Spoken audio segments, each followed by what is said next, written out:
안녕하세요. 전기차 올해도 폭망일 것으로 보입니다. 새해 2024년 전기차 좀 사볼까 라고 생각하셨던 분들은 좀 일단 다른 쪽으로 그냥 저렴한 가솔린 요 정도로 바꾸는 게 좀 좋을 것 같아요. 어제 오늘 새로 나온 뉴스는 이런 거죠. 지난해 보조금 정책의 기준에는 가격, 그 다음에 저온에서의 주행거리, 그 다음에 충전 인프라 개수, AS 센터 개수, 그 다음에 미래형 기술 V2L 같은 거, 뭐 이런 것들이 포함이 돼서 100% 잡아놓은 차, 5,700만 원 이하의 차들은 100%에서 뭐 3% 이렇게 해서 쭉 깎아나갔죠. 그러면서 수입차들 많이 깎아버리고 국산차에 좀 많이 보조금을 주는, 아주 그냥 좀 약간 소심했죠. 근데 이제 여기에다가 내년이 아니죠, 올해죠. 2024년 올해는 배터리를 재활용할 수 있는가 없는가에 대한 여부를 크게 도입할 것으로 보입니다. 이런 쪽으로 이미 쭉 다 이제 발표 아닌 발표가 쭉 나왔고, 요 환경부 전기차 보조금 정책은 이제 한 달 뒤면은 바로 발표가 되죠. 2023년 같은 경우에는 보니까 2월 2일 날 환경부 발표가 있었고, 올해 같은 경우도 2월 초. 그러니까 거의 지금 보조금을 어떻게 될 것인가 정책이 거의 이제 서가고 있는 과정이에요. 그래서 한 달도 안 남았어요. 이제 보조금 정책이 발표될 텐데, 거기에는 중국산 리튬 인산철 배터리 전기차 이거에 대해서 보조금을 상당히 많이 깎을 것으로 보입니다. 그런 쪽으로 어느 정도 이미 쭉 다 기사도 많이 났고 흘리고 있는 거죠. 이렇게 갈 거다 라고 이제 마음의 준비를 해라 뭐 이런 거고, 그래서 논리는 그거예요. 나는 중국을 겨냥한 게 절대 아니야. 그냥 배터리 재활용이 잘 되냐 안 되냐 이 문제야 라고 끝까지 이제 이야기를 환경부 관계자 대표자가 그렇게 이야기를 하고 있습니다. 정부의 이제 우리나라 정부의 입장에서는 딱 이겁니다. 전기차 구매 보조금, 전기차 보조금은 차에 대해서 주는 게 아니라 사실상 배터리에 대해서 지급하는 형태다. 그래서 전기차 폐차 시에는 여러분이 타고 있는 전기차 끝까지 타다가 폐차할 때는 배터리를 정부가 수거합니다. 가져갑니다. 그 배터리 마지막에 폐차하고 탈 때까지는 타십시오. 중간에 뭐 20년 탔다고 해서 정부가 그걸 수거하는 건 아니고, 폐차를 하게 되면 배터리는 정부가 수거를 하게 됩니다. 이 사실도 사실 많은 분들이 모르고 계세요. 이 배터리는 내 거인 것 같죠. 이거 다 폐차해도 배터리는 내가 품고 앉아 있을 것, 뭐 이런 게 아니라 정부가 다 수거해 갑니다. 왜냐? 이거는 전기차 자체의 의미가 지금 친환경에 있기 때문에 배터리 자체도 수거해서 리사이클링을 하든가 아니면 산에다가 중국처럼 산에다 묻어버리든가 둘 중에 하나 어떻게든 제대로 처리를 하겠다라는 측면에서 전기차 보조금을 주는 겁니다. 그냥 공짜로 주는 거 아닙니다 라고 발표가 있었습니다. 그래서 환경부는 이제 폐기물 처리 비용 요거까지도 생각을 하면서 요거에 대해서는 완전히 제조사한테 물리든지 아니면 그 차를 산 사람한테 물리든지 아니면은 수입한 수입업자한테 물리든지 세 가지 중에 한 개를 하겠다라고 이야기를 지금 오늘 하고 있습니다.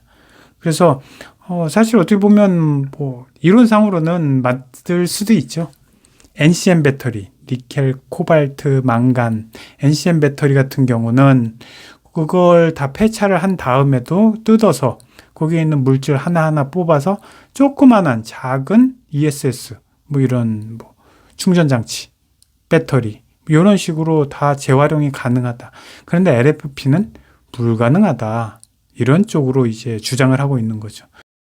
내가 너희들 전기차 사는데 600만 원씩 줬던 이유는 그냥 준 게 아니라 그냥 보급을 늘리겠다라는 차원에서 준 것뿐만 아니라 재활용을 해서 배터리를 새롭게 다시 써서 이거를 다시 돈으로 만들어내는 이런 쪽으로 준 거다. 그래서 이제 연평균 앞으로는 17%씩 배터리 재활용 시장의 규모가 커진다라는 이 발표를 들면서 2022년에는 10조 원, 2040년에는 무려 270조 원으로 26배 배터리 재활용 시장이 확대가 된다. 그러니까 폐배터리 자체가 돈이 되는 시대가 곧 올 거라는 거죠. 그리고 하나하나 폐배터리를 그냥 버릴 것이 아니라 이제 언젠가는 5년 뒤에 오든 10년 뒤에 오든 지금 팔고 있는 배터리, 전기차 배터리 이것이 폐차할 때 이 시기가 되면은 그거는 또 다른 큰 돈이 될 것이다 라는 식으로 발표를 하고 있습니다. 오늘 이렇게 중국산 LFP 배터리에 대해서 보조금을 확 깎겠다라는 발표가 있은 이후로 논쟁이 당연히 이어지죠. 어떤 논쟁이냐? LFP 배터리 중국산 요거에 대해서 찬성하는 사람들 입장에서는 야, 너네들 그렇게 비싸게 NCM 배터리 넣고 그게 뭐가 좋은지는 모르지만 그거 국산 기업들, 국내 기업들 키워주느라고 억지로 국민들한테 돈 더 받아가는 거 아니냐. 그건 좋지 않다. 뭐 이런 식으로 이야기를 하면은 또 한편에서는 또 다른 쪽에서는 미국 등 유럽 어느 나라든 다 마찬가지다. 자국 산업 키워주는 게 우선이고 뭐 뻑하면은 이제 주식 투자한 사람들이 주정한다고 그거를 외치고 있지만 그렇지 않다. 국산 미국도 마찬가지고 글로벌은 이미 무역 전쟁에 들어간 지가 오래고 전기차 뭐 이런 식으로 친환경 이런 식의 논조는 이미 과거에 흘러간 노래다. 이런 식으로 또 이제 언쟁을 하죠.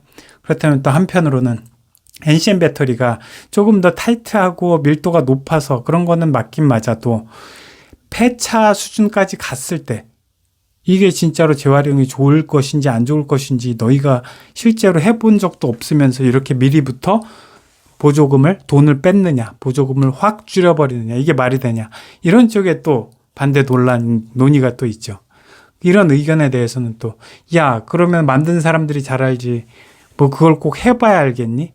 그 10년 뒤에 하는 건데 지금 이제 전기차가 이제 보급된 지가 뭐 본격적으로 보급된 지가 2, 3년밖에 안 됐는데 우리나라 같이 이렇게 늦게 전기차가 들어온 이런 나라들은 그래서 이거 나중에 진짜 폐차해서 다 어떻게 하려면은 그걸 다 입증해 보이려면은 앞으로 10년은 더 남았을 텐데 이걸 언제까지 기다렸다가 그때서야 뭐 중국산 배터리 쓴 차주한테 돈을 거둘 수도 없고 그럴 수는 없지 않냐 뭐 이런 식으로 이제 아주 논의가 활발하게 이루어지고 있는 요즘입니다. 한편으로는 또 실구매 예정자분들 중국산 LFP 배터리 탑재한 테슬라 모델 Y, RWD 아니면은 새로 나올 또 페이스리프트 모델 3 하이랜드 이런 것들 그 다음에 뭐 기아에서 나올 EV 뭐 3, 4, 5 뭐 이런 것들이 있는데 어떻게 생겼는지는 모르겠지만 아무튼 좀 작고 3천만 원 이렇게 좀 낮고 가격이 좀 저렴하고 그 다음에 LFP 배터리 딱 넣고 이런 차들 기다리시고 계신 이 분들한테는 지금 기분이 상당히 나쁘죠. 또 200~300만 원 또 바로 날아가는 소리가 솔솔 귀에 들리니까 기분이 나쁠 수밖에 없죠. 그러면서 이제 조금 더 두고 봐야 되겠지만 곧 이제 한 달 이내에 발표가 있을 거니까 그거 보시고 천천히 또 결정을 하는 시간을 갖겠습니다. 자, 오늘도 봐주셔서 감사합니다.